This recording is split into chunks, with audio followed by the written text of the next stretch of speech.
Viral point کے معزز ناظرین السلام علیکم۔ قاضی فائز عیسیٰ کی جانبداری کو دیکھ کر بالآخر انویسٹیگیٹو جرنلسٹ احمد نورانی، جس نے ایک جرنل کے پاپا جونز اور دوسرے جرنل باجوہ کے قیمتی احساسوں کا عوام کے سامنے رکھا، آج وہ بھی تڑپ اٹھے اور وہ بھی بول پڑے کہ قاضی فائز عیسیٰ معاہدہ کر کے آئے ہوئے ہیں، نہیں تو کوئی بھی جج اتنا ننگا نہیں ہو سکتا۔ احمد نورانی ٹویٹر کے اوپر لکھتے ہیں، الیکشن کے حوالے سے اہم رہنماؤں اور سیاستدانوں کے جبری اغوا اور تشدد کے معاملات میں مداخلت نہ کرنا، کچھ ماہ تک الیکشن معاملات حل ہونے تک فوجی عدالتوں کو کام کرنے دینا، عمران خان کو انتخابات کی مہم میں شامل نہ ہونے دینا، یہ 3 مشن پورے کرنے کے وعدے پر ہی قاضی فائز عیسیٰ اس عہدے تک پہنچے، ورنہ گھر بیٹھے ہوتے۔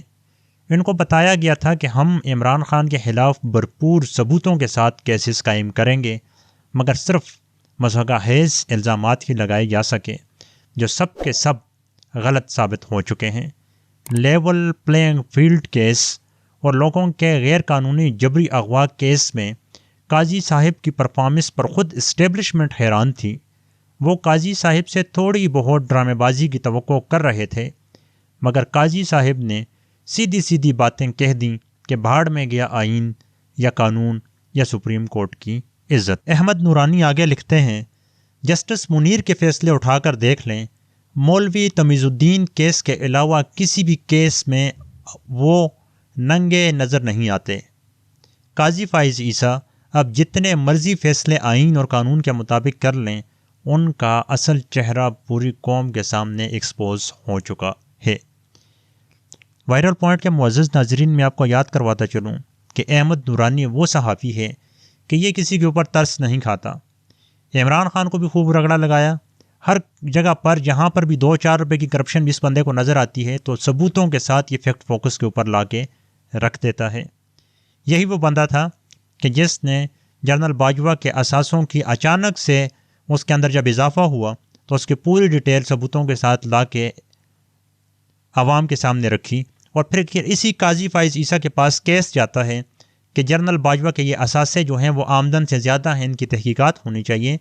تو قاضی فائز عیسیٰ یہ کہتا ہے کہ یہ جو معلومات اکٹھی کی گئی ہے یہ غیر قانونی طریقے سے FBI سے ڈیٹا نکالا گیا ہے، لہٰذا میں اس کے اوپر بات نہیں کر سکتا۔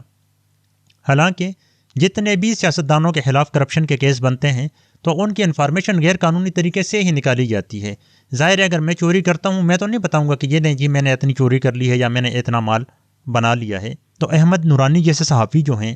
یہ کل بھی اینٹی اسٹیبلشمنٹ تھے اور سول بالادستی کی بات کرتے تھے اور آج بھی یہ کرتے ہوئے نظر آتے ہیں۔ انہوں نے اپنی ڈائریکشن شریف خاندان کے ساتھ نہیں بدلی، ان کے لیے سول بالادستی ہی سول بالادستی ہے، ایسا نہیں کہ شریف خاندان یا زرداری خاندان کی بالادستی ہی اس کے لیے سول بالادستی ہو۔ باقی آپ اس بارے میں کیا رائے رکھیں گے کہ قاضی صاحب نے جس انداز سے عدالت کے اندر ڈرامے لگائے ہوئے ہیں تو اس کے بعد آپ کو ٹام اینڈ جیری کارٹون دیکھنے کی ضرورت ہے یا نہیں؟